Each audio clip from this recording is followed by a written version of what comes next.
live on YouTube. I'm going to pause it there because I don't need to watch us.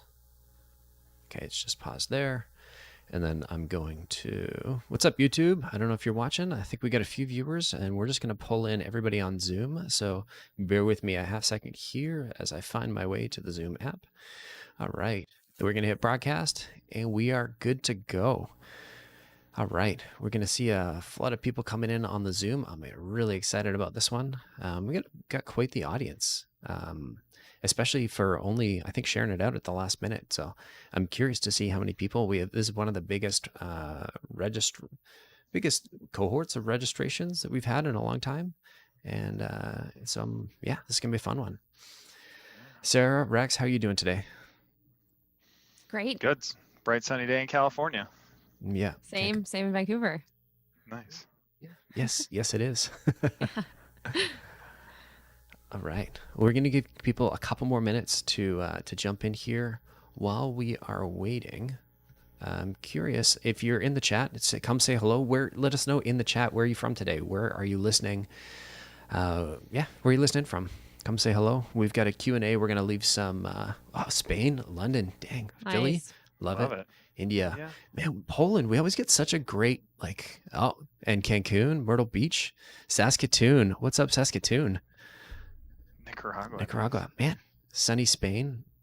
This is crazy. I love, we always get such a crazy range of countries and cities here. Edmonton. Oh, Fantastic. sorry to hear about Edmonton. That's, I was born in Calgary, so I got to rip on, rip on Edmonton. And I was born there in a time when the Edmonton Oilers were a really good hockey team. And the only thing that we had in our life was to rip on Edmonton for just being a crappy city. So it's more of a reflection of they had the great one and we had some good players too. But you got to lead it off with a hockey reference, because that's what this is, right? This is a hockey podcast. Yeah. That's right. Yeah. I'm super pumped. We got about 100 people here. Dang, we still got New Hampshire, Philippines, Bucharest, Tampa. Dang, Wales. All right. This is awesome. I'm curious, what are you hoping to pull out of today? So just throw that in the chat. What do you want to learn? We're going to be talking about sequences. We've got a couple of people that know their shit when it comes to sequences. I'm going to swear. So, be prepared for that. We'll put the little explicit rating on the, on the podcast here. Medellin, welcome. I want to figure out what our sequences is from Pbot. Sayan wants to become a better SDR. Maybe. I love the confidence there. Maybe. So why don't I introduce the two people that are joining me here? So I am Colin. I'm one of the co-founders, co-CEO of Predictable Revenue, and host occasionally of the Predictable Revenue podcast now. But I've gotten a little bit lazy, and I found somebody who's actually better at it. And so I've passed off most of the episodes to Sarah. Sarah's been crushing it as an SDR here. She's been on the show a couple of times. She's done a bunch of webinars with Beck Holland. We based one of our strategies on Beck. And the two of you, as far as I know, are BFFs. Yeah, absolute best friends. Sarah's spent her previous life as an actor before we convinced her to come to the dark side and join the capitalist economy, and get out of arts and producing things that are fun. And then she still has her own music career on the side, Bella Sinclair, which is phenomenal. We'll throw a link in the chat at some point.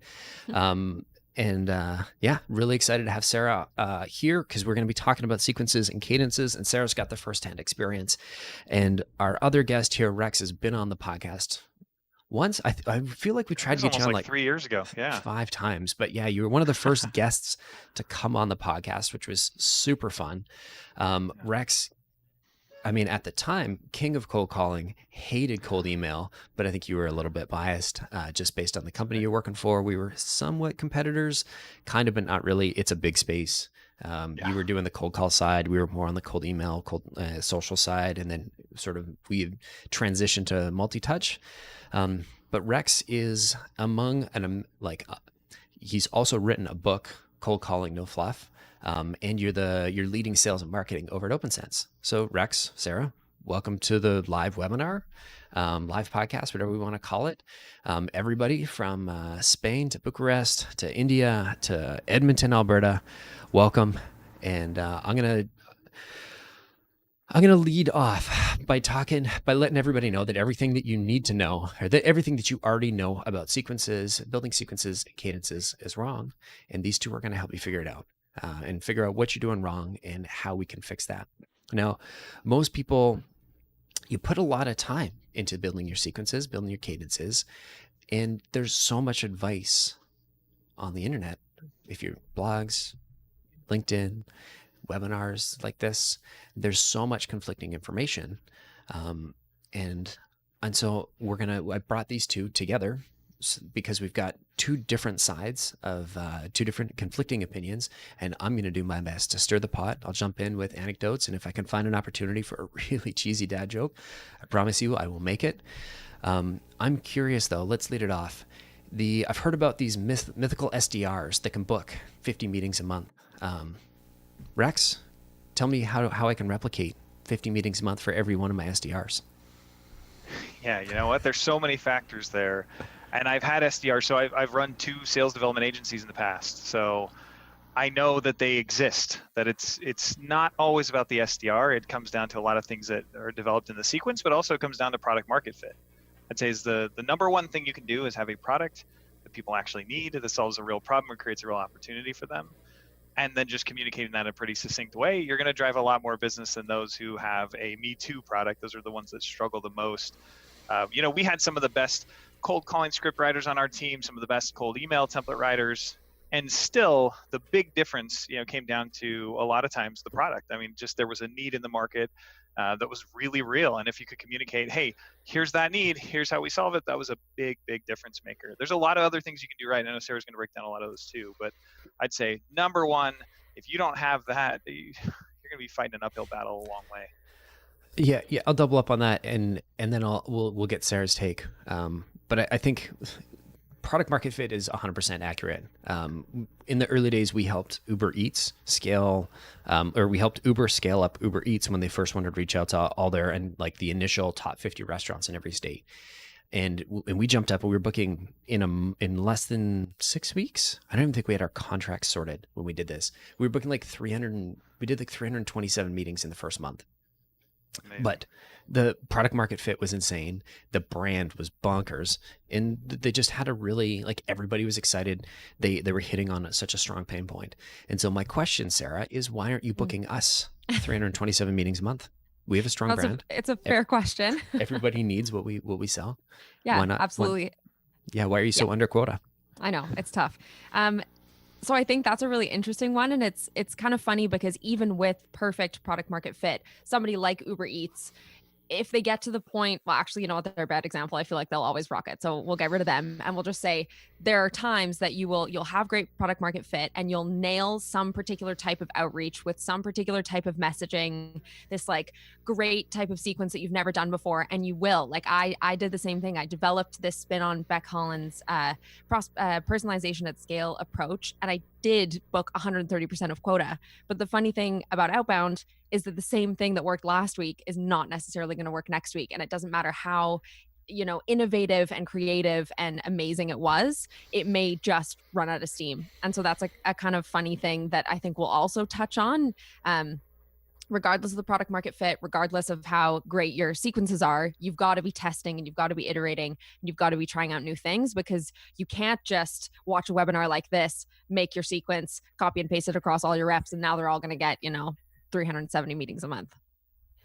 Totally. And so talk to me, I know Rex, you said product market fit, but talk to me about some of the other factors that can influence, whether or not we're hitting sort of, any meetings a month, really.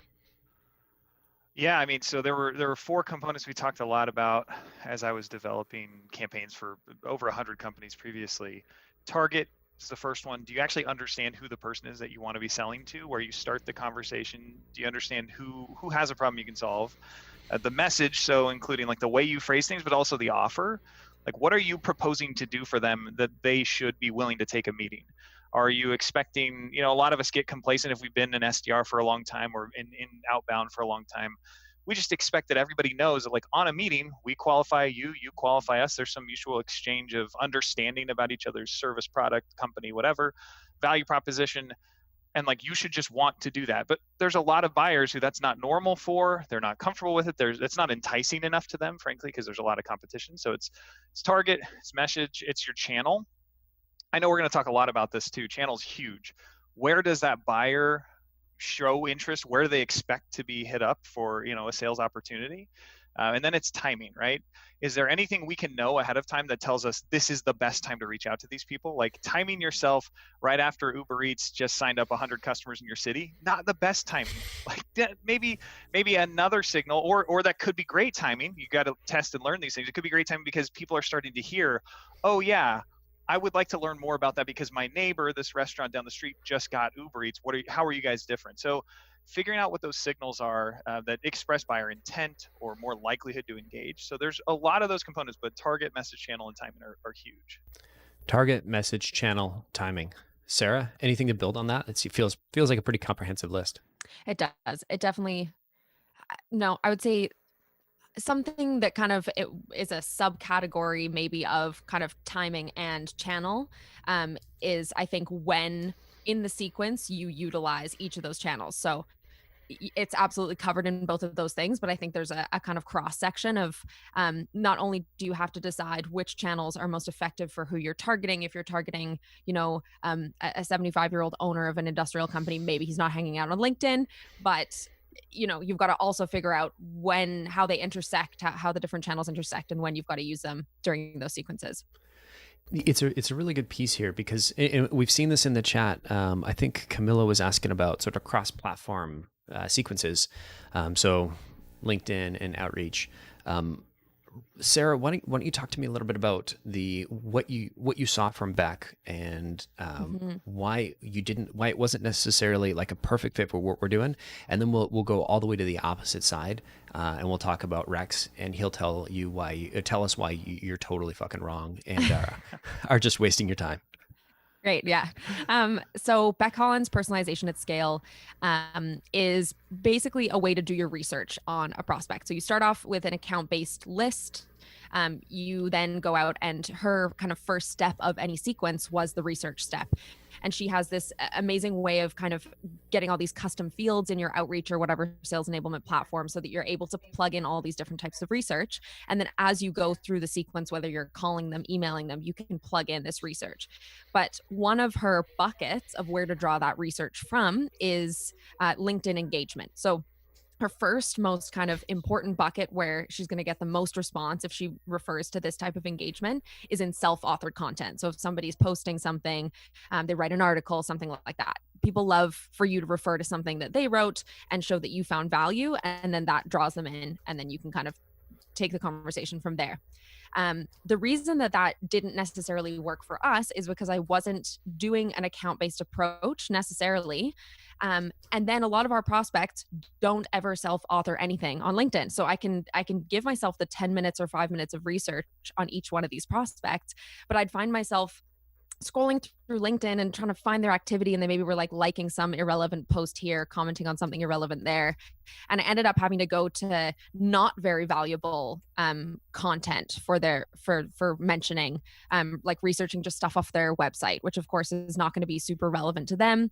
So it didn't work very well for me. But I knew that there was something there because LinkedIn is a great platform where people are engaging with each other. There's so much on LinkedIn that's talking about what we do as a company at Predictable Revenue. And that would be the case for a lot of companies that are in sales or marketing. There are these thought leaders that are talking about different tactics. So it was actually when somebody, I believe it was Jake Dunlap, wrote a post about predictable revenue and said something along the lines of like, predictable revenue is old, sucks now. What should we do instead? And Aaron Ross had commented and been like, you know what, you're totally right. I feel like the predictable revenue methodology has evolved from the book. And here's how it's different. And I was like, this is great. Because not only are people engaging with this post that they think is interesting, I can engage with them on their comment, and it is so relevant to what I'm trying to tell them that we do. It's literally about us. Now, not every single post ended up being literally about our company, but I just started to look for posts by thought leaders with high engagement that were about the types of issues that I knew we could solve. And then from there, I would take the list of people that engaged, so liked or commented, and then look through, of course, to see who fit our ICP, but then turn that into the list of prospects that I'd be reaching out to. And I had this built in trigger piece or relevance piece, which was, I saw you engaged with so and so's post on X. Here's how we can actually solve the thing that you talked about, or whatever that might be. But basically, that was kind of taking Beck's original personalization at scale, flipping it on its head, and kind of using it in a slightly lazier way to my advantage. But yeah, it worked out pretty well. That's the one where I got 130% quota. All right, Rex. Cage match. Why is Sarah so wrong? No, I mean that is flipping on its head and saying like, hey, the source material from which we're going to draw the list of prospects is different because of timing. That's not totally wrong. That's totally right. Like, you've used timing as your signal for where you source that contact information. It only works for certain types of businesses. Like, I'll tell you, if you're not selling a sales or marketing solution, LinkedIn discussions are very rarely going to get to that degree. Like, man, I would love to see a bunch of chief information security officers go at it over LinkedIn about info security or one of these really niche topics, but they don't generally do that. That's not the forum that they use for that. So it's not that it's totally wrong, it's totally right, but there's a segment of the world that applies to. Just like you're saying, kind of the opposite is true for Beck's work, is like, there's a segment of the world that is spending time in this, or that's self-authoring content. So there's all those different ways to use that as a trigger and say like, yes, like, here's exactly where I'm going to go from.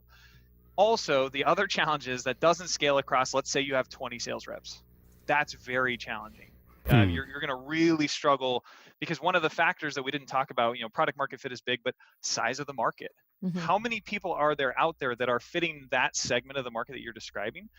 There's probably a couple hundred, which is why Sarah's crushing, getting through that number that she set for herself very easily, is because there's enough of them, but not enough that 20 Sarahs could go and do that same strategy. And then you get into really complicated territory when you talk about, okay, now I have 20 reps, and they all see that post and they're all trying that same strategy. So this is why I think you mentioned it, Sarah, at the very beginning, like, don't copy and paste this. This isn't the answer. This is an answer. So look for those themes. I would say the theme is, if your audience is talking, if there's a discussion around a thing that you can solve for, 1000% of the world, right? I just thought, hey, this is how I love data. I'm going to go talk about it. I went to ZoomInfo's G2 Crowd reviews, and I looked up who these people were who were reviewing them, like 4 stars and 3 stars. And I started contacting them. I got a bunch of meetings because they were the exact right person that had just a level of dissatisfaction. And there were hundreds of them that were like, hey, this is a 3 or 4 star product. Like, I really like it, but I'm not amazed by it. And I got very quick feedback, had a lot of meetings very early on, because it's that trigger. So that's exactly right. I don't want to say that that's wrong. I want to say, think very carefully before you go apply any of these methodologies. Totally. Where I've built a lot of success for clients has been in the it's the intersection of quality and quantity, right? If you are very smart and there's enough quality there, but not enough quantity, you still can't hit your quota. Like, if you have 90% conversion on 10 prospects, well, that's 9 meetings, right? But you don't want to go the opposite end of 1% conversion on 1,000 prospects, because then you realize you're not really benefiting people. You're spinning your wheels. You're wasting a lot of energy and time. So it's about finding that place where those things kind of conjoin. What I do to build differently is, for most of when I was doing outsourcing very heavily, most of my clients came to us because they didn't know exactly how to solve for this problem. They didn't know exactly where their ideal customer spent time, what they cared about. So we had to do a lot of experimenting. And one of the ways that you can experiment is to just increase the velocity. Like, how many conversations can I have this week that tell me if this pitch is working? And so you set a kind of a threshold for tolerance. Like, yeah, if I can get this many conversations and half of them go to yes or maybe, then that's a yes. Like, let's go build out that campaign more along the lines of what Sarah's talking about, which is like, let's get really strategic. This is the message. This is the audience. How do we go reach them more effectively? So we use that at scale using tools like Connect and Sell, Connect Leader on top of Salesforce and other cool tools like that. But it's also not to advocate for that all the time only, because then we had customers who we couldn't reach anybody over the phone. Like, frankly, our dial to connect was like sub 1%. Why would you ever want to do calls? I don't care how automated your tools are. You're killing yourself. You hate being that rep because you just can't have enough conversations. So it's about thinking really carefully through, how does this work in our audience with our offer. Now, Sarah, when you were engaging, like, if we go back to that Beck Holland, were you just engaging on LinkedIn? Were you engaging LinkedIn across a bunch of channels? It was actually across a bunch of channels, kind of predominantly over LinkedIn and email. I kind of started off the sequence with an email, um, using actually the same template, and we can link her original personalization at scale webinar and then also the one that she and I did, so that you guys, if you want to try out this type of sequence, you can see the actual breakdown of the templates. But using the same template that she used, I used it across email and then LinkedIn. And then I actually only use calling when there's been some kind of engagement. Because exactly like Rex is saying, I've tried a couple of times to call, in kind of calling blocks in traditional, an hour twice a day to get my East Coast and my West Coast people, and I just really didn't get high pickup rates unless I was just targeting one industry, like in the industrial industry, that they are on their phones. There's direct phone numbers everywhere. Most of them answer their phones. That didn't mean that they were very responsive to what I said to them, but at least a high connect rate. But because we don't focus on that industry or vertical as our only vertical, it didn't make sense for me to hammer the phones in that way. So I basically, one of the reasons, as I said, this was kind of like a lazy thing that I came up with for myself. I didn't like to do these 1 hour twice a day call blocks, because I would get maybe one person who answered the phone over the course of the day, and I was like, gosh, there's got to be a better way for me to get these meetings. Like otherwise, I'm stressed. I'm stressed that no one's answering the phone, and I'm worried that I'm not going to hit quota. So what can I do to kind of take control of it and do it in a better way? And so I came up with this reverse engineered one. And I, of course, calling is still important, but I now think that it's more important to like use calling when there's been some smaller form of engagement already with that prospect. So I know that either they've opened the email multiple times. If you're using a sales enablement tool, often they've got that kind of tracked. It's not 100% accurate, but it's an indicator. And then if I had sent the LinkedIn connection request and they've accepted the request, but maybe they haven't responded to the message that I sent in that connection request, something like that. So if they've engaged in some way, I can then filter who I'm actually going to call by that engagement. And at least still not going to be massive high answer rates, but it's definitely going to be a lot higher than if these people have never even read your email and you're just absolutely cold caller that they don't want to pick up for. So that's one way that I've kind of learned to pick and choose when I'm actually using the phone. And it seems that's a common sentiment that I've seen amongst SDRs, is that nobody answers the phone. Well, I don't want to pick up the phone, right? And I love that you were kind of productively lazy in a way that you hated doing this one thing, and so you went and found something that worked better, which I love and appreciate about you. But I see a lot of SDRs that just sort of say, well, you know what, cold calling doesn't work, and so I'm gonna push off. I'm not gonna make those calls, or I'm gonna just try and send some more emails, or I'm just gonna increase my volume here and just send more emails. And I see a lot of people get this wrong. And so Rex, I'm curious, because you spent a great deal of time not booking any meetings from email. Tell me about that experience. Yeah. Yeah, there was at one point at the sales developers that we stopped cold emailing, because from a technical standpoint, deploying that was tedious enough that we could learn so much faster over phone. And then as we had customers who wanted to go for longer agreements, it was like, yeah, let's develop the full thing. But learning happens so much more quickly over the phone. Now, obviously, we used automation, and not automation in traditional sense, tools like Connect and Sell, Connect Lead. There's actually people doing the dials and they drop you into a conversation. But that sort of automation is really important. There's one thing that I wanted to call out here. And I've heard this idea of, hey, let's only call, and I've tested this quite a bit. Let's only call if somebody opens an email.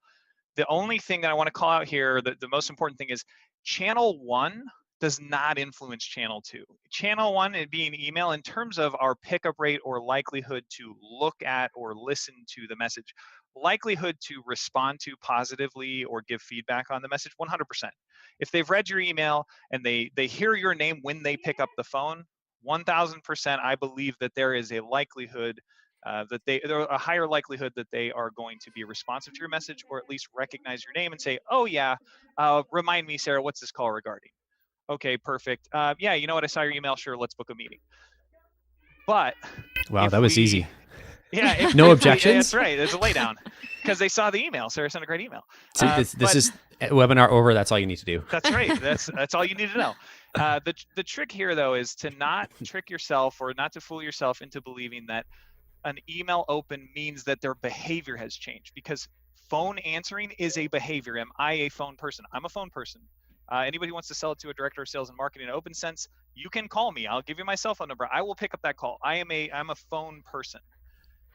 Email opens do not influence whether I'm a phone person. In fact, I'm much less likely to open your email because I'm a phone person. I'm not an email person, right? So there's a behavior that doesn't change based on how they interact with other channels. What does change is your likelihood to win because you've put something of value ahead and they've already seen it, they've engaged with it to some degree. So there's like a subtle nuance there I think is critically important. If you tell yourself, hey, it's hard to reach these people over the phone, I better try them over email, well, you should really try all of these things because frankly, whether or not they pick up the phone doesn't influence whether or not they use email. Try and talk to folks who run construction sites. Let's say you sell to them, right? I had a customer who delivers construction products to sites every day, right? They're kind of like the go-between the team there and Home Depot. And so instead of sending one of your guys to go grab a bunch of lumber, they could go deliver it for you. Well, we could reach office managers all day. We couldn't reach site managers on the phone, and they don't use email. Like they straight up don't sit in front of a computer really ever. So behavior from channel one, just because we couldn't reach them over the phone, did not mean we were going to be able to reach them over email. So this is where we talk about testing multiple channels simultaneously. And I know, Sarah, you're talking about, let's thread in LinkedIn and email and phone. So that's the right approach. I take a different approach to it, and I think we'll get to it at some point. But I think you do have to, well, I know you have to test multiple strategies simultaneously to get to an actual conclusion. Otherwise you'll have, and frankly, this is the job of leadership, by the way, not the job of the SDR to figure this out. As leadership encourages that sort of testing, that's awesome. Yes, leaders do that. Give your SDR some flexibility to be human salespeople who think for themselves, but also give them the resources they need to be testing this thing. Don't just expect them to come with the magical answers, because most people with little experience who run into the SDR job, like they don't have enough to go from. So I know that was a lot, but like I'm very passionate about that. It shows. I think that's a good point. Yeah. Totally. I'd love to just take a minute here and talk to me a little bit about, because this has come up a couple times, is like which channels do we go after? How do you know where your audience lives? Rex, why don't you talk to me about how you have your methodology, your framework, the way that you like to come up with and test and understand where your audience lives? Yeah, and so the book that I co-authored was called Outbound Sales No Fluff, and in it we have the line, every channel works for some people some of the time, right? Trish Bertuzzi did some, and it sounds like a very generalized statement, but it's so important to recognize every channel works for some people some of the time. Trish Bertuzzi of the Bridge Group always does phenomenal research. Like I just love Bridge Group research. I use it all the time in my own work. But she did some research, and I think she produced an ebook with Outreach. We'll try and link to it somewhere here. But that talks about personas. So if you're a marketer, you're very likely engaged in digital marketing, which means you're on the computer, which means you're going to be using your email a lot. So marketers, you'll probably test more heavily over email. If you're a salesperson, you're typically on the phone. So you're probably going to try and reach them over the phone a little more heavily than you do another channel. But what I like to do is run multiple tests simultaneously, but instead of separate or putting them all together and saying, okay, call task here, email task here, LinkedIn task here, call task here, and then having my SDRs decide like, I don't feel like making that call, so I'm going to skip that and go to the email task. Like it happens, right? That's just what sequencing tools allow for sometimes. I like to say, great, I'm going to put you in this email and LinkedIn that requires some manual work, right? We're going to do an extra bit of research for the email. We're going to definitely do some extra heavy lifting on LinkedIn to connect in a very personalized way, because that's that type of channel. You have to be personalized on LinkedIn to really succeed long term. Over on the phone side, I'm interrupting your day. I don't have a lot of time or a lot of leeway, so I'm just going to try and reach you as often as I can within reason. So I might call you once a day, once every other day. And that can run simultaneous with my email. And all I have to do is in tools like SalesLoft and Outreach, build a trigger that says, if I have a conversation or I get a reply, shut off the other sequence, like kill that other sequence for this person. So what I've been able to do is test phone very consistently and say, hey, every single day I'm going to call this person, and I've got a list of tasks so I can batch my tasks, right? I'm only doing emails all at the same time. I'm doing social all at the same time. I'm not trying to cross-pollinate all of that and get all tedious with it. But those triggers make it really easy. I can tell you HubSpot. So my SDR team at OpenSense, we use HubSpot right now. And for all the beautiful things that HubSpot does, there's no automation that says, hey, if my call disposition is X, kick me out of any sequences. Outreach can do it. SalesLoft can do it. They're developing some really cool features at HubSpot. They don't have that. Guess what? I just have to coach my SDRs. when you're done with a phone conversation, go and unenroll them from the sequence. It's not, it's not terribly tedious. It's just a thing you've got to build into your process. But they're running that right now. They're doing calls and emails separately. So I'm curious here because I love so the idea of siloing sounds awesome, and I think it makes a ton of sense. The how you actually have it implemented in Sales Loft Outreach, you're not actually. So it sounds like, and help me understand this. You're not building one sequence. You're building two sequences, three sequences, all to the same customer group, and then you have these triggers that says if you get so if it's a call, if you get a pickup of a certain sort of call disposition, then remove them from the other two sequences or Yep. silence all the other sequences. Yep. And then this Remove way, this, basically stop all sequences for this lead, unenroll them or unsubscribe them from any sequences. gotcha. It's a little more manual, guys, on the LinkedIn side. There's really no LinkedIn, for how much I love LinkedIn, like they still just really aren't enabling us salespeople to use their tool in a certain way, and that's okay. But there's no way for outreach to say, hey, if somebody responds to me on LinkedIn, kick me out of that sequence for the phone calling. So there's a little bit of heavy lifting there. But again, that's the right channel for heavy lifting because you got to be personalized. Like it's a more human connection. They're going to see a lot more about you. So I think that's okay. Yeah, I think that's if you let us salespeople take over LinkedIn, the quality of LinkedIn goes down, and then That's right. LinkedIn is totally pooched. That's exactly right. Sarah, talk to me about your sequences because you're on the flip side of this. It's not as siloed. It's not batched together. What are your thoughts here? Um, I honestly have never even thought about doing it in the way that Rex has explained, and I can absolutely see the merit there. Um, and I do think that that's a great way for you to do that testing. And then if you have certain types of prospects and you can have a look and see like, oh, this type of prospect kept answering the phone and kept getting unenrolled from the email and LinkedIn, that's vital information. And you can go ahead and use that. I think though, if you maybe don't have I think that's a great a way to do it maybe when there are more people on the team. Like Rex mentioned, some of the stuff that I do is really only useful for a smaller team like we have because it allows that kind of flexibility and maybe isn't as scalable. And so I think um, for me, using the multi-channel throughout the sequence just allows me to try and touch different touch points and kind of like get into a prospect from different angles. And I'd still be batching the tasks. The tasks still show up for me at the bottom of outreach, and I would do all the email tasks, all the call tasks, all the LinkedIn tasks separately, and not have to kind of flip between those channels. But it would be just depending on what step they were at in a sequence that would make them land in whatever batch of tasks. So to be honest, I don't know that I have a very strong opinion of why doing multi-channel within one sequence makes a lot of sense versus batching. That would be an interesting question, I think, for somebody like Beck Holland, where she's got a really big team of SDRs all doing this really heavily account-based stuff. And I wonder if it's just better account-based wise, because not only are you trying to attack kind of different contacts within one account, but you're also trying to attack them through different channels. Yeah, I wonder, I don't know if it would be more complicated to silo it or it would be better to do this way. I think that one's probably up for debate. Jury's out. Sales operations wise, it is more complicated. 100% agree. Like that is more complex. If you don't have the support from somebody who can develop and implement this kind of thing, super hard. Like if nobody owns it, then it will not work. You're just going to struggle to get anything done. So I'm like 1,000% there. One thing that I think we should talk about is just how sequences got started, right? Like it's really important to remember, like Yesware, one of the very early products in email automation, was meant to send a sequence of emails. And then people started to say like, well, now my sales reps aren't calling. Like, how do we implement calling and email? And we started to jam these things together.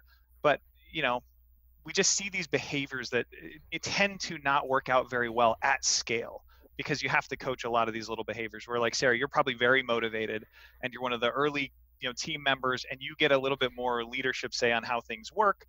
You're more motivated to make that function work, and you're going to finish all your tasks and you're make sure that it's all clean, and you're going to do that extra lifting, where I think a lot of reps are going to skip those tasks, or they're going to avoid that behavior, and they start to develop these bad habits. So the reason that I always separated those out was, hey, phone calling time, you got plenty of calls, like you're always trying to reach them. And by the way, part of it is it's just freaking hard to reach people. Like I've got to call them so many more times than my sequence is going to tell me if I mix them all together. I'll say like email, LinkedIn, call, email, LinkedIn. Well, that's 4 non-phone touches and 2 phone touches. You still are probably not going to have reached that person. Mm-hmm. So I like to do multiple call touches while those email and LinkedIn are happening, so that a rep not doing their calls doesn't influence whether or not our emails or LinkedIn happen. So you can actually kind of coach against that behavior. And this is where we're getting into like Henry T. Ford's assembly line here. Because I think it's like what we're looking at is blocking or non-blocking activities.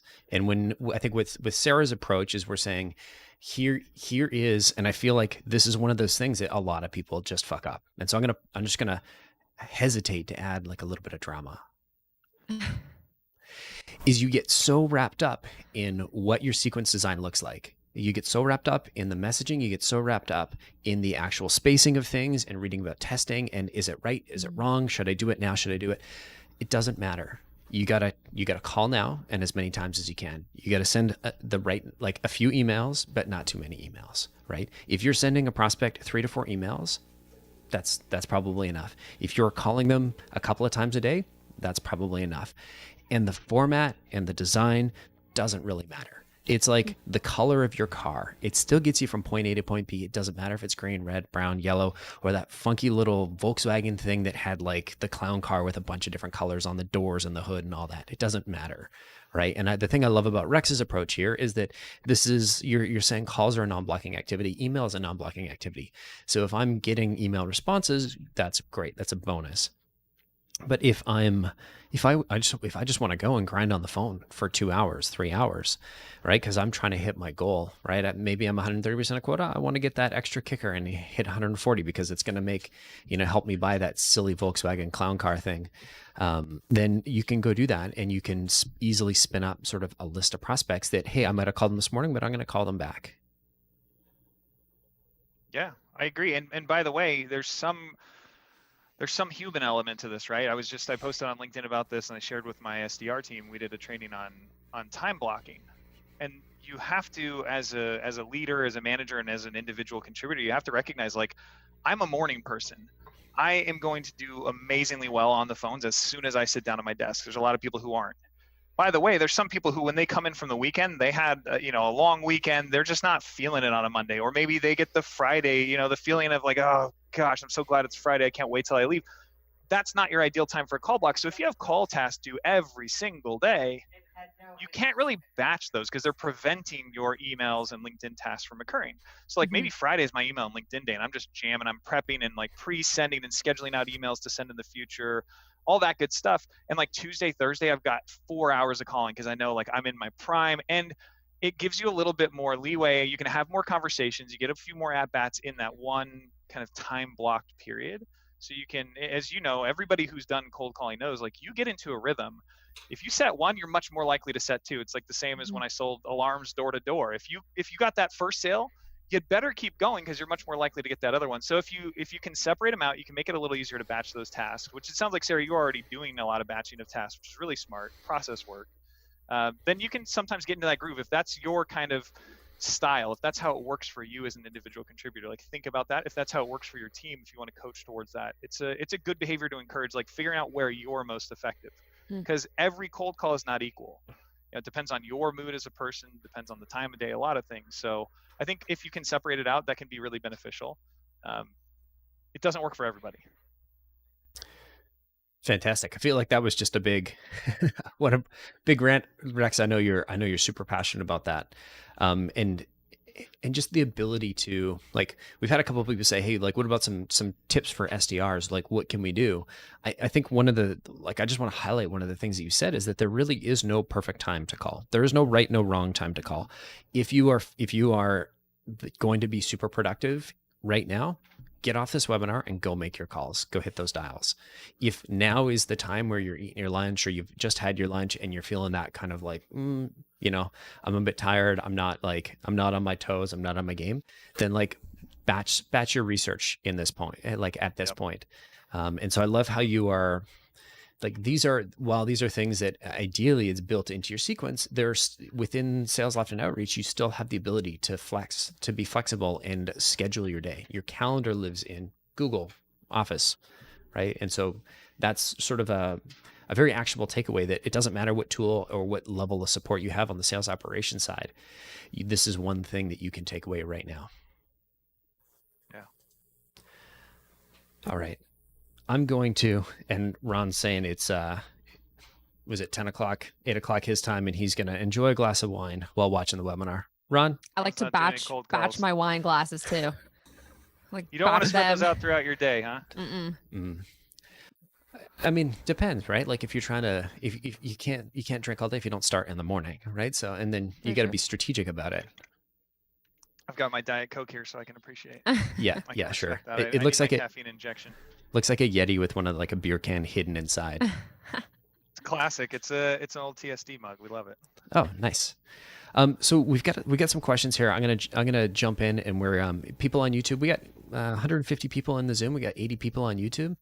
Fantastic. Thank you so much for Nice. joining us. If you're on YouTube, throw your Q&A in the chat. I'll jump in there and have a look in a couple of seconds here.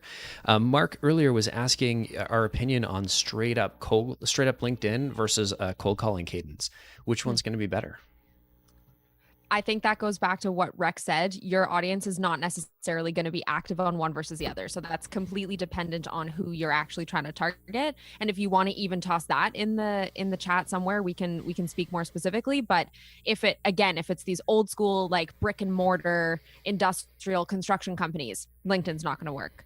And if it's these really young like tech entrepreneurs, probably they're not going to answer the phone. So it's totally dependent on who you're actually trying to reach out to. Perfect. Mark was saying, so since we're on the theme of LinkedIn and speaking of social media, if you're on YouTube, hit that subscribe button. If you're on Zoom, jump over to our link or to our YouTube, hit that subscribe button so you get notified next time we go live. We're going to just surprise people with these little live sessions every now and then. And we've got some really cool new videos in the works. So you probably want to hit the little bell icon and get notified. And thanks to Marisol for the reminder to do my CTA. So Eduardo has a question. Do you have any suggestions, recommendation about an SMS cadence? I'm writing from Brazil, and I've been involved in a B2C low-income profile project, and the primary communication channel is SMS. This is a good question. I mean, I think the cadence comes down to behaviors and what's acceptable culturally in your region. So I was having a conversation with somebody the other day about in the UK or in Europe, it's more common to receive business text messages on your personal cell phone. Where here in the US, we're a little more guarded about mobile phone numbers and text messaging for business. If that's a part of like, hey, normal communication, what I would say is rather than us telling you what you can do, go back to the history of what's been successful. Go look at, okay, we drove a lot of customers around this campaign, or the way we did this seemed to be more successful. There was an outlier here. What was it that worked about that? And I don't think there's a magic secret to how far apart you separate your text messages or how many. Be reasonable, be human. I think like, okay, if I got 13 text messages in 4 days, I'd be pretty irritated. Right? So just take it human, but also go look back at the data. If you don't have that tracking data, start to track today, and then go test a few things and separate them and say what's working better than the other things. Because I don't think there's any secret I can tell you. Text messaging, video, email, phone calls, nothing. There's no secret answer that I have that you can't get from the data yourself. Yeah, I mean, I think the secret answer is that it depends, and that it's unique, and that you need to test. And you need to be open-minded about where to test. We've tested everything from, we did Instagram, and I don't even have an Instagram account. And I thought the people that wanted to test that were absolutely crazy. And Rex, you and I both know this customer fairly well. That's right. And man, Bernardo down in our Cancun office, you crushed it. And I think Patricia had a hand in it as well. But they went from like very few meetings to a whole bunch of meetings because they realized that this particular segment was active on Instagram. And if you would have asked me, I would have said, no, you're crazy. It's a waste of time. It's social media, blah, blah, blah, blah, blah. I'm old, yada, yada, yada. Don't waste your time. So like, be open-minded. Don't be afraid to test. Things like Instagram, huge. Things like in Europe, I know people are crazy about WhatsApp. That drives me crazy. I hate getting all these messages on my phone. I know we've tested cold SMS in terms of like cold SMS. Did we do an Outbound Labs on this? I don't think we did. But Julia, if you're listening, I know you're listening. If we did do an Outbound Labs, fire it in the chat, or Mero, I know you're in there too. I don't remember if we did, but I do remember we got crazy negative responses. We also tried just sending an email, sorry, a meeting invite to people with just 5-minute check-in. It's like, here's when I'm going to cold call you. That went horribly for when it was totally cold. When it was when it was more of a like mid cadence thing where we've had a conversation, I'm trying to re-engage, actually worked pretty well. I want to say Pete had like 60% conversion on that. So Great. Sarah, Rex, what are some other, like, we're kind of like, why don't we just riff on this for a few minutes here? What are some sequences, some tactics, some hacks that maybe channels that you didn't expect to work that actually turned positive for you? Yeah, I can hop in, and it came to mind as you were talking about this. Um, and it goes back again to my reverse engineered Beck Holland approach, and that being completely reliant on whether or not those prospects are engaging with posts on LinkedIn. And in order to kind of validate an outbound strategy, whether we're doing outbound labs on it or whether we're doing it in house, you want to know if it's real, repeatable, scalable, and transferable across different industries. So when I first realized that that approach was really working, I wanted to share it with our clients. So I was like, okay, I've got to see if it's transferable across different industries. So how can I do that? And I actually did a little test, and Twitter was a really good platform for some of the other industries other than sales and marketing. It was actually the like biotech industry, and then other. Can't remember off the top of my head what some of the other ones were, but think about that. Are there people that are thought leaders in your space that are active on Twitter? Because in that case, you probably people that are engaging with these like niche posts about that segment are going to also be from that segment. And then often you'll be able to use that kind of engagement the same way that you might something from LinkedIn. I like that. I think Twitter is it's a unique channel in that it's like it's got a group of very passionate people. So like if they're engaging on Twitter, they probably care a lot about that issue because they want to have that like real-time conversation with somebody, which is really cool. I'll add, so one channel that we haven't talked about, I think is really important that we do address is video. And I remember when video first came out as a thing you could send in an email, which by the way, video is in the email channel, but it is its own channel in my mind. I think of it as a totally separate thing. It's important to recognize video can work really well, especially mid to lower funnel. That is where I found traditionally the most success. Cold video is more typically successful if you are able to show something of theirs, so their LinkedIn profile, their company website, and you're actually going to give them some of the value on that first email with video. But where it works incredibly well all the time to me is mid funnel, had a great conversation, especially if you've already presented some sort of demo or had a conversation where maybe they saw you over a Zoom video. Those things convert like crazy. They work really well to get people re-engaged. There's just a level of interest, I think, in seeing someone's face and being reminded, yeah, we're a human being trying to sell to another human being who's interested in this product for a good reason. I think video just rocks. So Vidyard, Loom, a couple of others that are out there, BombBomb, have some friends over there, and they're just super useful. So I'd say I've been pleasantly surprised by how well it works mid to lower funnel. I have tested, I mean, back in the day when it first came out, I tested just straight up cold videos. And where it converted pretty well was for visual products. So Mm. I had, visual services as well. So I had a customer who was offering dental marketing services. You can imagine how many freaking dental marketing services there are. It is so hard to stand out. You cannot call a dentist almost ever. Very, No, very difficult. You can't email a dentist because it's like kids dentistry of Fresno at gmail.com. Like it just is not the same type of business. But we found that if we could do a video capture of 3 obvious things from their website that we could improve, converted like crazy. It was the admin who watched the video said, "Oh, hey, doctor, here you go." And then the doctor, she sees it and is like, "Yeah, this is perfect for sure. Let's go a little bit further with that because it shows more value." So it can work on cold. It definitely works mid to lower funnel. So I wanted to bring up video because it's one of my favorite channels. I love that. I'll double stamp this one. My mom is actually that. She's the office manager for a dental office. It is There you go. insane to try and like we've worked with companies trying to reach dental offices. It's bonkers. And I think the crux of what you're saying, and it applies not just to dental offices, but to anybody, is that if you have a product where the aha moment is something that you can show visually, you got to get that.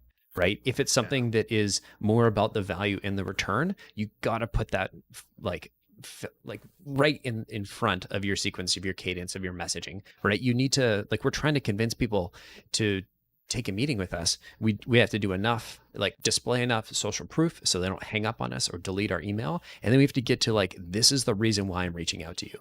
It is specifically because I think I can move the needle here. And if you can show them that with a GIF, with a video, amazing. I want to give some love to the, we had like 90 people on YouTube now. Raj is asking, how do you avoid cold emails landing in the spam folder? I guess you couldn't get cold calls landing in the spam folder. That's more like the new Google thing that like I use occasionally. Right. But Rex, any thoughts? On avoiding the spam filters, there's a lot of technical stuff. So I'll tell you, so at OpenSense, we add a layer on top of email. And the level of understanding our engineers have and our CEO has around email like astounds me. And this was frankly one of the reasons we turned off cold email at the sales developers. It got so tedious to avoid the spam traps, Crazy. especially if you're creating a new domain. It's remarkably difficult. There are whole products developed around just making sure your email gets delivered.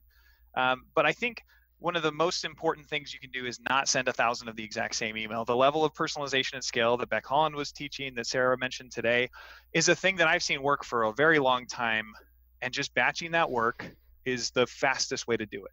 So whether that's creating a task for yourself or literally, let's say you're an individual contributor, you don't have a bunch of technology, you build a spreadsheet and you know that what you're going to personalize the end of a sentence in an email. You can drop that in and say like, hey, I noticed that, and then go figure out what on LinkedIn, what it was that was specific about them that you think is relevant, drop that in there. And that change, Google or Office 365 or whoever your email servers, they will notice those differences, those subtle differences. Also the timing of them, there's a lot of email tools that will spread out how frequently you send emails. If you sent 5,000 emails at once today, you would immediately get blocked. No. Google will shut you down. You will be blacklisted. But if you send 5,000 emails over a month and they were like, hey, 3 minutes, then 7 minutes, then 2 minutes, like that's how a human sends email. So if you're trying to automate it, you want the automation to look like a human sending email. So there's a couple of tips in there. I don't know, Sarah, if you have any other tips or tricks that you'd advise. No, absolutely. Just the more personalized and more relevant, the better, because yeah, half of it is going to be the actual Google spam filter, like the algorithms reading the emails and deciding whether or not they're spam. But another thing that's obviously going to send you into spam is if people click spam when they get your emails, and they're not likely to do that if it's clearly written for them and you've drawn on something that they've done. So yeah, give yourself, if you don't have these sales enablement tools that are going to allow you to kind of navigate the spam filter, at least give yourself the best possible opportunity to not manually be put in spam by your prospects. 100%. I'll add a couple of things. Basically, I can't remember if you mentioned it, but I know SalesLoft Outreach both have an option to limit the number of people you reach out to at a company every day. You need to have that enabled. Yeah. If you are starting fresh, if you're say you're you're a founder or it's an early sales team, there are some base things that if you don't have them enabled, if you haven't done them when you set up your Google account, and hopefully whoever did that for you knows what they're doing, but I've missed these things before. We have a whole team that does this now. SPF, DMARC, DKIM. There's something new. It's not Butter, but it reminds me of Butter for whatever reason. And it basically displays like an image next to your logo. And if the image has got to match, it's basically all these email identification pieces to prove, because basically the internet is essentially like a phone book. And when you reach out to somebody, and the other person opens your email in their inbox, Google goes, okay, well, is this person who they say they are, right? And there's all these verification things because, the internet is complicated is my solution. Make sure you have these things enabled, sorted. If you don't, Google has some phenomenal guides. Yeah, there's one comment that I wanted to bring up because I think it's also really important, relevant now because of COVID. So somebody mentioned using mail-tester.com. There's like a million tools that will test the email validity of the ones that you're sending. I would say if it's even been more than a month right now, please go run your list through one of those mail checkers, because a lot of people have been let go. There have been a lot of layoffs, a lot of job changes, more than in our history since I've been in my career, pretty much. You look at how many, how the unemployment numbers are being affected globally. A lot of people have changed jobs. So that will also negatively impact your ability to deliver email to the inbox versus to the spam folder, is if you're getting hit with a bunch of like, nope, return, rejected. So your email server and their email server will notice that sort of thing. So be careful about that. But yeah, it's super, super relevant because of COVID. A lot of people have changed jobs. So even data that you got, it's funny, I actually bought a list from my data vendor a week ago. We called someone. she had been let go in the last 7 days. Like we had literally validated everything almost in real time, and in a week she had been let go. It's just a terrible thing that kind of, it tends to happen, but it's happening a lot more. So that's another tip for email.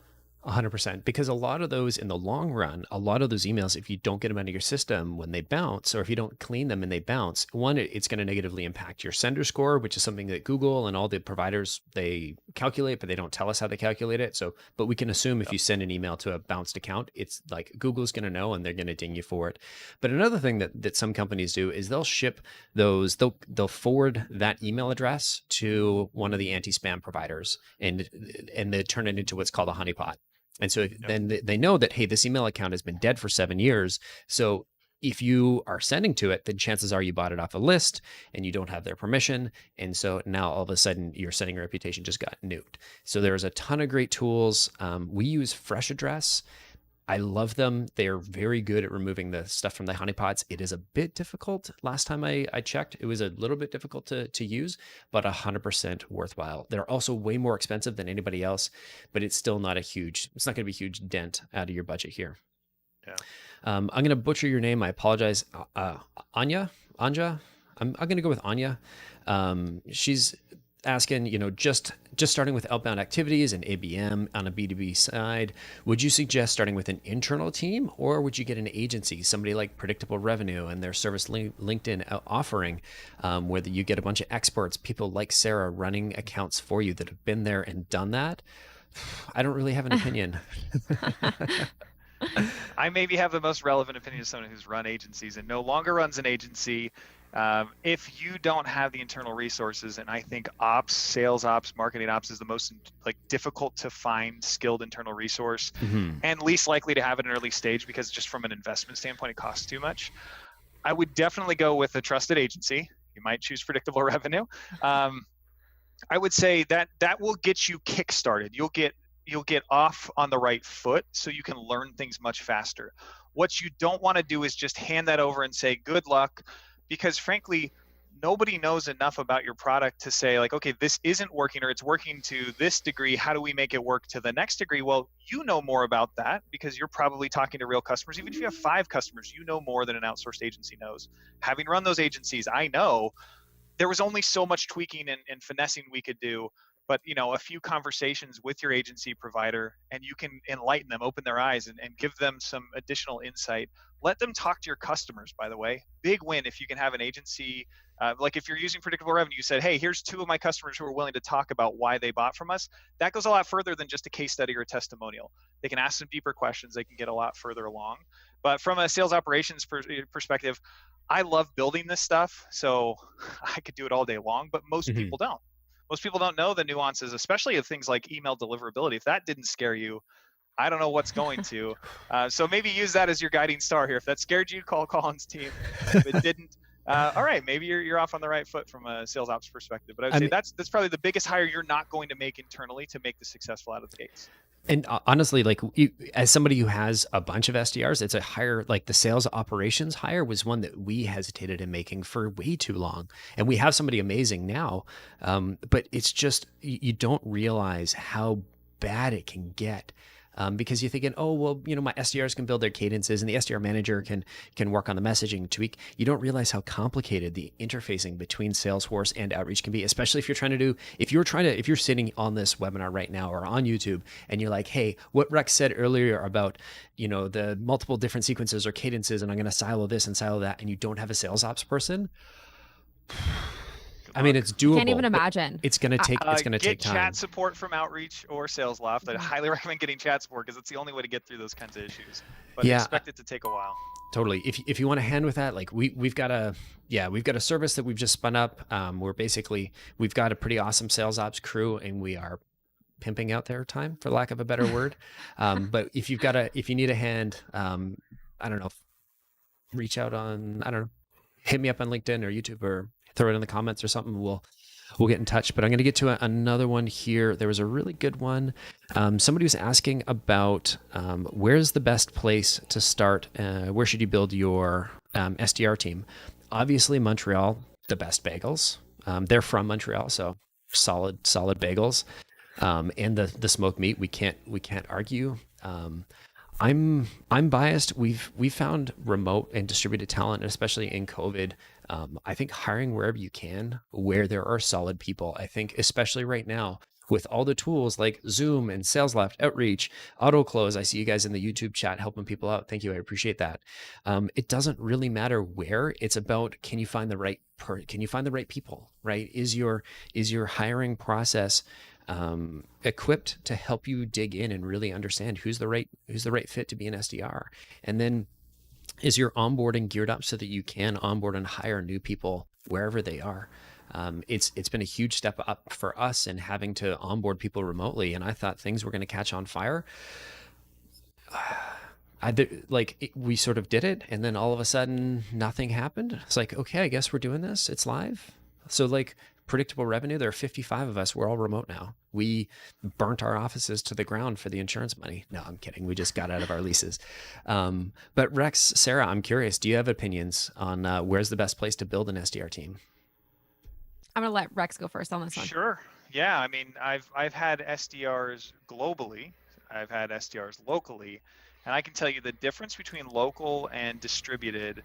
Local is fun. You can have a call floor, a sales team, and there's a level of just like interpersonal relationships that you can have with people in person that you can't have remotely in the same way. It requires a heck of a lot more work. But I will never return to building teams in person ever again. I just think COVID proved that we can do it, so why don't we? But also, frankly, we've gotten so many talented people from all over the world.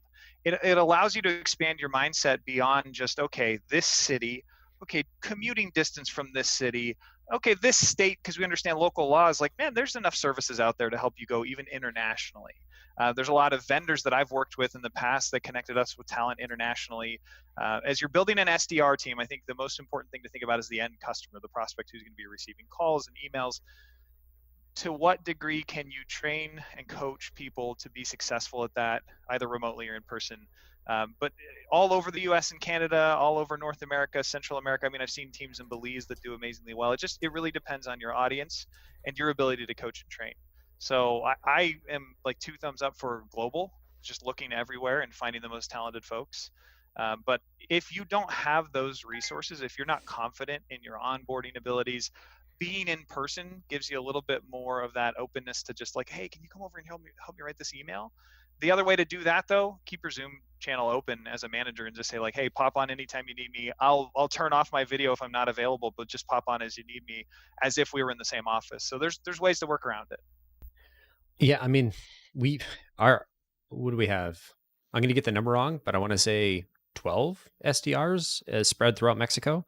And that was our model is we had just kind of fine tuned and got dialed up was we realized that, hiring talent in major cities like San Francisco and New York is hard because you get these 366-day employees that are just bouncing from one startup to the next to get to play options bingo. And that's a challenge. And then if you're hiring in a, like in certain markets, you're finding that if they're not bouncing to another company, that they want to be made AE in 12, 13, 16 months. And that's another challenge. And what you need are people that are willing to and looking to invest in being a great SDR, and that they're not just taking this job just to get to that next role. And yeah, I don't think there are any types of people, whether it's country or geography or nationality, that are more conducive to one behavior or another. But I think there's certain market conditions that you can find where people are going to be where there's more opportunity for SDRs. And so they're going to be more likely to jump to another company. And so I would avoid staying out of those cities. And especially with, like Rex is saying, we're probably all going to be remote for at least a little bit longer, potentially months. Like our company's going to stay remote for good. And so if you have that superpower, why not look outside of your backyard? What are your thoughts, Sarah? I know you like hanging out in person. It's fun to be able to hang out at the beach and jam and see everybody. Totally. But I do think, I think it's important, that you don't limit yourself, whether it's geographically, market-wise. I agree with everything you guys have been saying. And I think another point to add to that is that you're going to have access to different perspectives of the people on your team. This is something that we did a podcast with a really incredible saleswoman who had come into sales at a time when saleswomen weren't a thing. And she was saying to me, um, the allowing somebody different onto the team actually broadens the perspective and actually enables everyone to learn from one another, and then you will all be better. So if you're thinking, okay, I've got to hire like-minded people from my state or my city, maybe that's another great reason to broaden that and get Yeah. other experiences that you never would have had on your team. And I think the only criteria you want your salespeople to meet categorically is just that they're coachable and that they're nice people, and that's it. Yeah. Awesome. Well said. We're a little bit over time, but we got a bunch of people hanging out, so we're gonna keep going. Rex, Sarah, are you good to keep going for another few minutes? Yeah. Let's keep chatting, guys. I Fan- love the questions. I mean, it's exciting to hear what people are thinking about, especially post COVID. There's a lot of these realities we have to face now that we didn't before. So We got a question from YouTube, and I apologize. I'm going to butcher your name, Gintas. I am so sorry. I know I got that wrong, and yeah. So, in an ABM approach, how would you leverage tools like sales left and outreach to open up big enterprise accounts? Parallel cadences, multi sequences, flowing back, et cetera, et cetera, et cetera. interesting. This is an interesting question. So at OpenSense, we have Salesforce and Qualtrics and Adobe is like major customers. It always starts with one person. It always starts with one foot in the door. It starts with a conversation. So ABM approach, I still segment by persona so that I can batch my work and say like, hey, a lot of what I'm going to be trying to do is speak to this persona's challenges and their desires and their ambitions. So I'll take that list of accounts and I will find the person who handles this function at all of those accounts, and I will build a sequence or cadence or set of messaging around that pain point or that opportunity that we're creating or handling. Because we get into this idea that like, oh, maybe if I hit everybody all at once, I'm more likely to. Sure, in some sense you're more likely to reach somebody because you're talking to a lot more people at that company. But how relevant are you? And it's our job to sell to them, not their job to buy from us. So the onus is on us to figure that out ahead of time. So that's how I think about it. I don't know if you have any other thoughts on that. Yeah, I think with an account-based approach, rather than trying to think about it as I'm trying to like penetrate this account from all of these different angles, I think you want to think that you're like triangulating the account. So you're trying to learn more and gain more context on the account as a whole from each person that you talk to. So you can't just be trying to hard sell the one and then ping pong and try to hard sell the other, because they're going to talk to each other and be like, yeah, I also just got cold called by that person. Like, it's not great, not a good look. But if you're having conversations and you're not going for a hard sell right off the bat, but you're doing all your research and then you're trying to talk to them on the phone and see what you can glean there, and then you're talking to them over email, I think it allows you to paint this really robust picture of the account as a whole that'll give you then a really clear way of how you're going to finally go for that sale. Yeah, and that's about paying attention, right? Like that's about listening actively and making those notes at the account level and thinking about it strategically for that next attempt on that next person.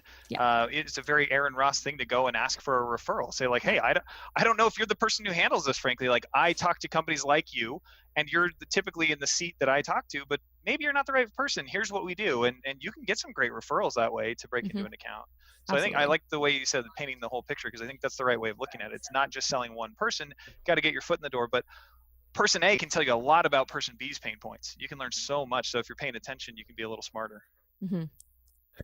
Awesome. I had the question open and then I dismissed it because I'm clumsy and I was looking at a different one. But somebody was asking, I apologize, forgot their name. They were asking about sort of they're seeing email fatigue in COVID, in the times of COVID, where people are getting so many emails because maybe your people are calling a little bit less. So how do you deal, like, how are you adapting and dealing with this potential like COVID fatigue? Sarah, I would love to hear what you're seeing. Yeah, that's something that we talked about really quickly. Obviously there was the initial like week where everything just kind of came to a grinding halt. And we actually stopped prospecting for that week because we didn't think that a cold outreach made sense at that point. That would be insensitive. But then as things started kind of speeding back up again, I think a lot of what is contributing to this email fatigue is that it's COVID centric email. Um, And I think that's what people are exhausted about, is like you saying, hey, let me help you in the new normal. Let me help you in the COVID environment. And These trying people are like, times. I get it. Leave it alone. I'm now just back to work. And yeah, they are fatigued, and maybe they're getting less breaks because they're sitting in front of their computer and they don't have the commute and they're not going back and forth between meetings. So I think in order to combat that, any of the kind of really cold, blasty tactics that you maybe wanted to try out, just leave those ones alone. Like Colin mentioned, that kind of unsolicited calendar invite of like, hey, I'm going to call you at this time. Not the time for that, probably, because people are just slammed and they are just in front of their computers. So it's a time to do even more research and be even more relevant and provide even more value up front, so that you're actually sharing something useful with them before you're asking for their time. Yeah, I think there's the two elements of kind of lazy selling that we get into, which is like, one is, oh, then I better mention COVID in every single email. Like that's the answer, is like, to show that I'm sensitive and relevant. Like I'm going to say it, and people are tired of that. I'm tired of it. I get plenty of those during these trying times. Like you don't even have to reference it. It is a global phenomenon. But you have to do something about it. You have to change something about what you're offering me or asking me to do. Maybe you used to ask for an hour, but you know that they probably can't last that long because they probably have kids at home interrupting them. So ask for 15 minutes. Maybe the thing that you were offering them was of value when they were all in office. So think about how you can exchange greater value now that they're no longer in the office. Or as they're returning to the office, maybe that's the question you ask, like, hey, are you guys going to be in the office? Or you think more relevance minded Mm-hmm. to that person and their scenario and what you're offering them or asking them to do, because that's the only way to win. We've either gone way too far down the COVID track of like, hey, let's mention this all the time, or we just haven't done anything different. And Mm-hmm. we're all tired of that too, because we live in a different world. Over the last few months, it's totally changed. Very true. Yep. Aria was saying if I see one more email subject line with "in the new normal," Just gonna smash my laptop. Announcing our next webinar on the new normal. yeah, my next one is gonna be like, "Are you reading this email on your bed, Yeah. drinking a bottle of wine with a straw like I am?" I can almost guarantee you get a great response on that. Yeah. Yeah.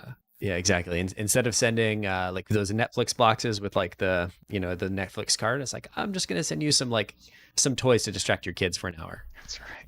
That's good. Yeah. We're kind of coming back to email deliverability here. For emails that include links, does this impact open rates? If so, how significantly? I'm running an account-based cadence and trying to get prospects to request the social media score for their brand, and I'm using the link to drive meetings. That was Greg McLaughlin. Any relation to Sarah McLaughlin, the wonderful singer? Greg, let me know in the chat. Rex, what do you think about his question? So links definitely can negatively impact your sender score. They can negatively impact your ability to reach the inbox. Similar to the way that you have to use video now in follow-up more than in cold outreach. You want to make sure that email is a relevant channel and that you've landed in their inbox. So I won't drop a link in a first email, even if it's my calendar link. Like, first of all, you're probably asking for too much. If you saw the recent Gong research on asking like an open-ended, like, hey, would that be interesting to your team? Like more, not asking for a specific date and time on that first email, you probably should consider changing your tactic a little bit up front. But the link will definitely impact your ability to hit the inbox. So I would say where I really enjoyed leveraging video, and similarly, you can leverage your link here, would be if I've seen them open 2 or more times, maybe that's a better opportunity to say, hey, they're using this channel and I've clearly reached an inbox, because sometimes you'll get like a false impression of an email open from even like a spam trap. It's kind of crazy, but it happens. So I'd say 2 or more times, go ahead and follow up by sending that link. There's not a lot of really easy ways to automate that these days in a full cadence software. But if you're thoughtful, if you make the next step a manual email, you can decide to send it with a link or without a link, depending on template. So a couple of ways to positively impact your deliverability there. I'd say it definitely hurts you up front if you're sending a lot of them.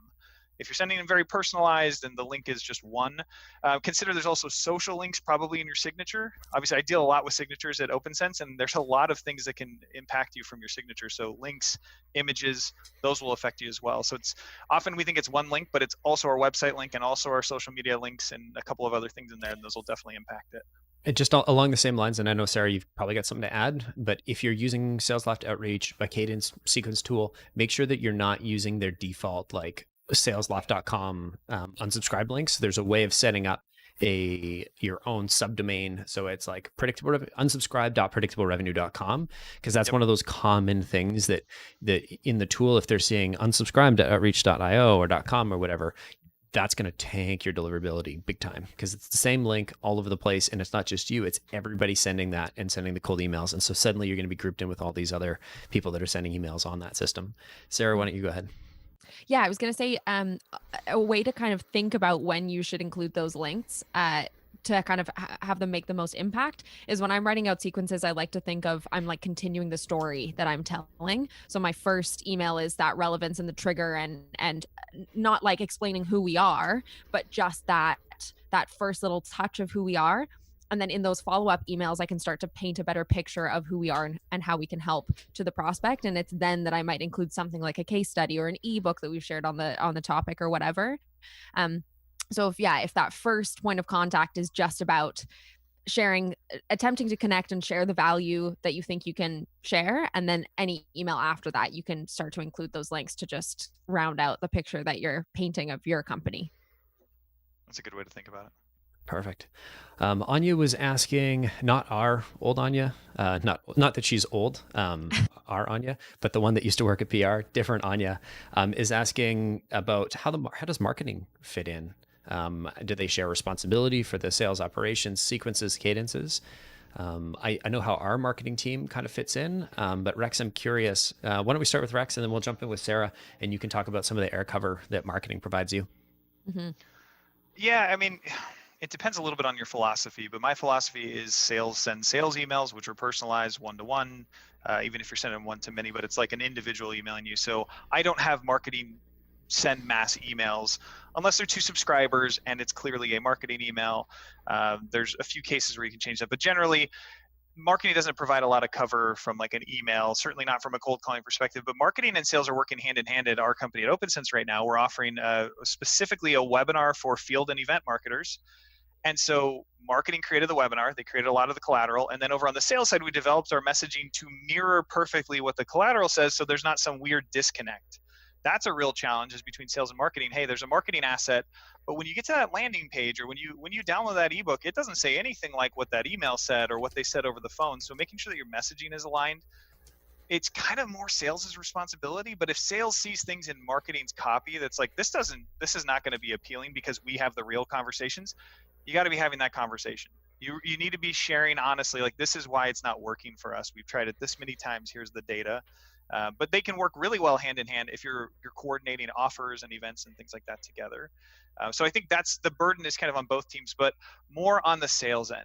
I think as sales is developing things, they're often the rogue team, right? That like decides things all on their own and comes up with stuff on their own and never shares with anybody else. We can be seen that way. So it's your responsibility to go back to marketing and say, hey, can we have a sit down and talk about the next few campaigns we want to develop and make sure we're aligned on that front. Sarah, why don't you talk to us about how all of your paycheck comes from marketing? Honestly, a lot of times it really does. And yeah, as Rex said, absolutely, those two teams work hand in hand. And at Predictable Revenue, a big way is on the content front. So it's marketing who is putting on this webinar.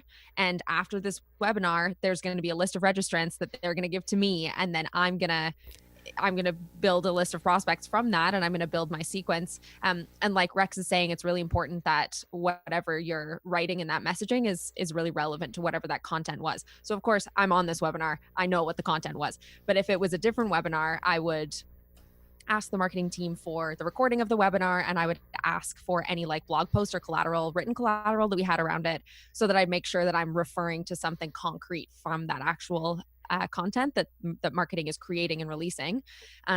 But absolutely, I'm having weekly meetings with that team to make sure we're all on the same page about what's coming up in the future, and then making sure that after they've done all this incredible hard work to produce these really great pieces of content, that I'm doing my part, which is the sales follow-up and generating opportunities from all the work that they're doing. Awesome. The only thing I can add to that is that marketing sits as a bit of a bridge between, and it depends on every company. Every company's makeup is a little bit different, but they're almost the bridge between sales and product. in that product builds depending on your organization, right? But in a SaaS company or a tech company, there's the product team that builds out and that talks to customers and say, hey, here's the gap that we found in the universe. Here's the things that we built to solve that gap, passes it off. And what I see way too often is like from one side of the fence, they just toss these like, a couple of spec sheets and say, okay, here's the features, et cetera, et cetera. Marketing acts in a really great company. They act as that sort of that translator. They say, okay, here's what we're hearing from product. Here's how we put that into human terms, but conveying that these are the important pieces so that, and maybe sometimes they're building the messaging. Maybe sometimes sales builds the messaging. I think that depends company to company and the skills that you have on the team. But I see them as a great translator between the two, and they are critical. Like Sarah said, doing all this midbound stuff, the back calling stuff, huge marketing support. If you're hanging out on this Zoom, Sarah is coming for you. She's coming hard. She has a certain set of skills. She'll hunt you down. And so it's just a huge opportunity, and like straight up, Caitlin, come and get us. Challenge accepted. You better answer me. You better answer that phone. Yeah, we're just gonna take this loop and just like send you a gif of like Sarah threateningly like, you better answer me. I think sales couldn't go around without marketing. Marketing couldn't go around without sales. I think the two have to work really closely together. And we're gonna do some rapid fire. We're 20 minutes over. I really appreciate that both of you taking time. I don't even know when my next meeting starts. Yeah. This is so awesome. So much fun. So Mark at the beginning asked, what kind of message do you send in the connection request? Mark and Mero, I know you're listening. Can you find the Outbound Labs where we tested this? Because there is no right or wrong answer. We did a bunch of testing, statistically significant-ish testing. And I thought you shouldn't, and it would have a huge impact. And I think Ashley at the time said it was going to. Thanks, Pete, for passing Sarah the water. Very kind of you. I just grabbed it from a shelf. Oh, okay. It looked like somebody was handing it to you. Basically, there's no right or wrong answer. We've tested it both ways. And one way it showed that one was better, and the other way it showed that the other was better. So I think it totally depends on your audience. And you were testing for whether or not they would accept the request or what the conversation would look like after? We looked at accepting message acceptance and reply rate and conversion to opportunity, and they were exactly the same. Like one was like 60-40 on one test, and then we got the exact opposite results on another test, and there was two different customers running at almost exactly the same time. So there is no answer. There is no real identifiable answer. Maybe there's something to do with the persona, but I'm not There's sure. some obvious turnoffs. Like I'll just throw out there, like, don't pitch them super hard in your connection request. Don't ask them for, like, you're asking them to connect with you. So that's a lot, but you can start a conversation there. I've had lots of people connect with me over LinkedIn, and in the connection request have asked me a question, reference content, and I've literally replied to them, and they don't have to go back and check like, oh, did he connect with me? Like, you can start a conversation there. So I'm glad to see that it doesn't matter so much, but I think you'll find that not selling so hard, right? Like being a little more personal from the get-go. Definitely, yeah. Very, very important. Yeah. I've gotten to the point where I used to accept all connection requests, but if I see what is clearly a copy paste that I know is just going to be somebody who's going to send me 3 follow-up messages without looking at anything, I'm not going to waste my time. I'm going to hit ignore. So if it looks like if it looks like your message was copy paste, I suspect, we tested this about a year ago. I suspect that with the LinkedIn automation tools that are out there right now, it's probably going to make it harder and harder. So that's probably going to be more important. Sarah, what are your thoughts? No, I agree. You can't sell in that connection request. And in my experience, people can accept your connection request and then not necessarily respond to the thing that you said. And even from my own experience, when you receive connection requests, you have to like click to see more of the message, and then you can read the message without connecting, or you can just connect and then the message pops up from a different window again. So sometimes I think they just get lost.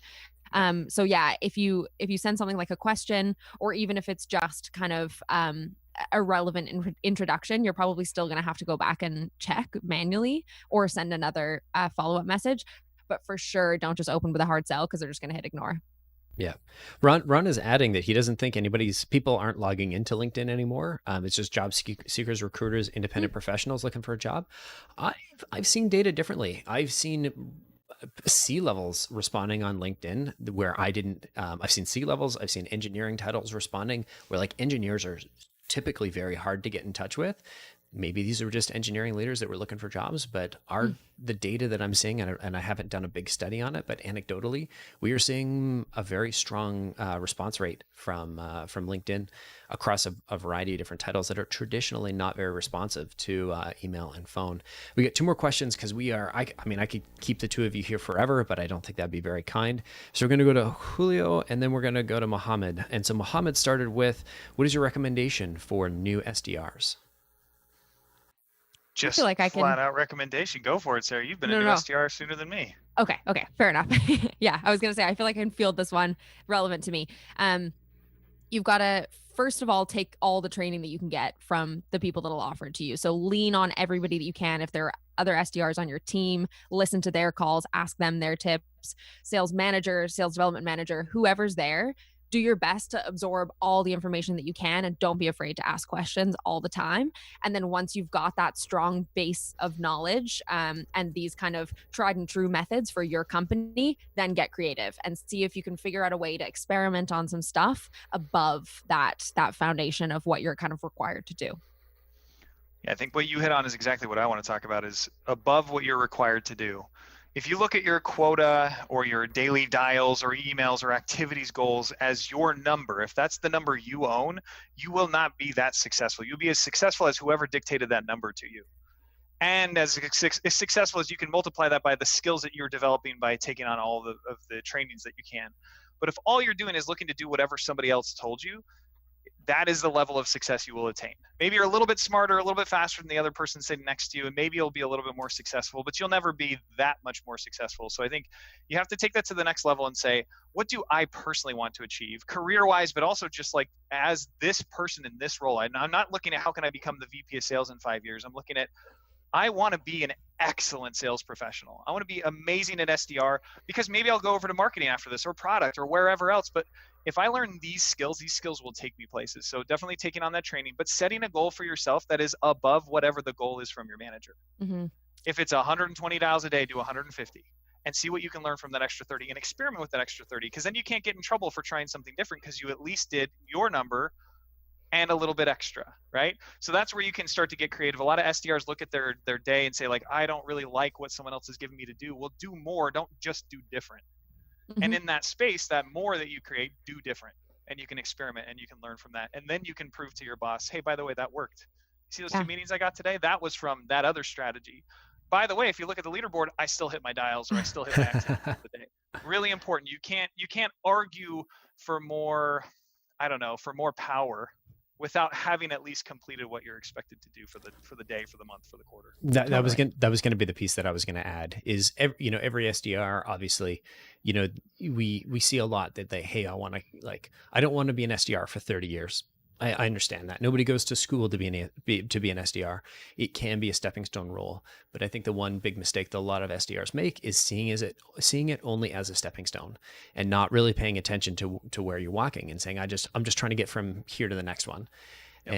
And I think if you can focus on being absolutely excellent as an SDR, and the next steps will take care of themselves. If you're new into an SDR role, you spend the first 6 months to a year head down crushing your goal. And once you've put together 4 or 5 months of consistently beating your targets, then you can go to your boss. Then you've earned the right to go to your boss and say, hey, what can I start doing to prepare for the next role? What do you think the next role would look like for me? But I think you got to be able to stitch together those 4 to 5, 6 consistent months of, crushing your targets in order to earn the ability to ask for that and have it mean something. For sure. Perfect. Last question from Julio. What's your opinion on follow-up email sequences for prospects? Do you follow up at all? Do you not follow up? How do you use your cadences, your sequences for different styles of follow-up? Yeah, Sarah, we talked a lot about cold. I'm curious on your end, how do you use the sequences for follow-up? Because I've got some pretty strong opinions about it, but I'd love to hear yours. Yeah, so actually this is something that I haven't figured out in a way that I'd like to. I've toyed with a couple of different ones, and there's kind of like your nurtures, and that you've got to follow up with them every quarter or whatever it might be, or if there's a specific date that you've set. But I don't think that I've nailed the perfect kind of nurture sequence or follow-up sequence for for if the timing wasn't right the first time around. So I'd love to hear your perspective on it. Yeah, and I've learned a lot from other people. I'll say like Sean Cease was one of the people who opened my eyes at the sales developers to list-based follow-up. So instead of building a sequence of tasks, he says, hey, there's a field called next attempt date on all of our records. And instead of creating a task for that date, he says, hey, this is the date that I want to start following up with this person. If I can reach them on that date, great. If I don't call them that date, the next day is just fine. Of course, it's not a specific date and time. We just start with that date. And so I'm building this list, this backlog of folks with whom I've already had a conversation. So this is on the, we'll call it the lower priority follow-up side, right? Where you can build this list, and if you can reach them, great. They're not going to be irritated most likely because they recognize your name. You've got something relevant to say, and you can do that kind of one-to-one follow-up, but just consistently, just keep that in your log. You grow that, and that, by the way, is your bucket of gold. I mean, follow-ups are where it's all at. It's not just in that initial conversation, hoping that one pitch just really wins them over. It's that consistency. You said you'd call them back, you called them back, and there was a better time. So follow-up's really important there. And I would say for if you're looking at like from the conversation you had initially, if they were somewhat interested or not interested and didn't give you a great reason, or gave you a great reason and something's changed, those should all be in that bucket. For those prospects who specifically said like, yeah, why don't you send me some information? You should have a specific follow-up task. I'd recommend putting a sequence, because what I see a lot is they got that one task and they got it right, and the person didn't pick up and they never did another task. And then it just sits in this bucket of nothing. It doesn't even have a next attempt date, so it doesn't filter into other lists. So I'd say big time sequence fan for the high intensity or like the high priority follow-ups. That's just critically important, because you're making a commitment that you're going to follow up with them. Hopefully you did that over the phone. You told them, hey, is it all right if I call you Tuesday or later if I don't hear back from you? Like, you've made that commitment. Now follow through. They see that, they're going to want to do business with you more likely than they did before. So I'd say, yeah, there's two different ways to leverage follow-up that I've seen, but I really love that list-based follow-up, because we tend to just pass that off to marketing and say nurture. You know how many times I've had nurture come back to me as a sales rep? It probably went to someone else, or it didn't come back at all, or it was just, they just didn't do anything about it for months and months and months, where if I had just called them 6 weeks later, I might have earned a meeting. So I think there's a lot of logic to that I loved learning that from Sean. It was a really beneficial change to the way I did follow up. Totally. I love that. Sean's a great guy. I had him on the podcast episode around 80-ish, something like that. He knows a ton. Yeah, super smart guy. The one thing that we did from an early days was we had set up sort of a nurture status so this is for, so I think one, you can do, it 100% makes sense to do this for SDRs, for like your in sequence stuff. I think for, if you're an account exec and you're listening, these are also things that you can do if you are, for your opportunities. And I never close lost anything. I always close lost nurture it, or I close lost fuck off it. And so if it's fuck off, it's like, I clearly learned that there is absolutely no opportunity here. I don't actually put fuck off, because other people look in the Salesforce now, and it's not just my own personal playground, whereas it might used to say that. But I put close lost nurture, and then I have a nurture next step date, just like Sean did. And then if I'm an account exec, I know where this little pot of gold is that I call my close lost nurtures, because things change, competitors' products don't work out. And so as I close lost everything, I set a nurture next step date. And then, every, week, month, depending on where I'm at with my pipeline, I just go and I work that list, and it's my little pot of gold. That's awesome. Sarah, do you have some specific issues due to Canadian customers? How do you customize customers? I did say we were not taking any more questions, but he said Canada, we're from Canada. I don't like selling to Canadians. We're too hard to sell to. I like selling to Americans. Their money is worth more. It's just easier. Nothing against Canadians. Obviously, I am Canadian, but I don't know. What do you think, Sarah? Yeah, to be honest, I don't know that the type of information that you'd use to be relevant would be that different from a US client. I think it's more like ops and logistics at that point, because it's more like, how are you going to email them and stay within the anti-spam legislation? True. How are you going to, it's more logistic kind of stuff than it is relationshipy stuff, I'd say. So as long as you've got data that complies with that kind of thing, and your product is something that appeals to a Canadian market, I'd say pretty much everything that we've chatted about before works. But I'd say maybe LinkedIn is going to be a better channel for you because of the cold call and cold email legislation that exists in Canada. One thing that I'll add, because I'm not Canadian, I'm Californian, so the other CA, It's almost people from Canadian. Canada tend to love hearing that you care about Canada. Like there's just something unique about it, right? That they're North America, but they're not the United States of America. Mm. If you can pay attention to Canada, if you can look at local news or national news and say like, oh, there's a thing that I wouldn't have thought about as somebody from outside of Canada. If you can reference that, I think it goes a long way. Like you got Colin to answer a question after he said no more questions because you said Canada. Honestly, that happens to me pretty frequently. If you can reference them, if you show you actually care about their country, that you don't just think of them as North America, that goes a long way. Cool. Awesome.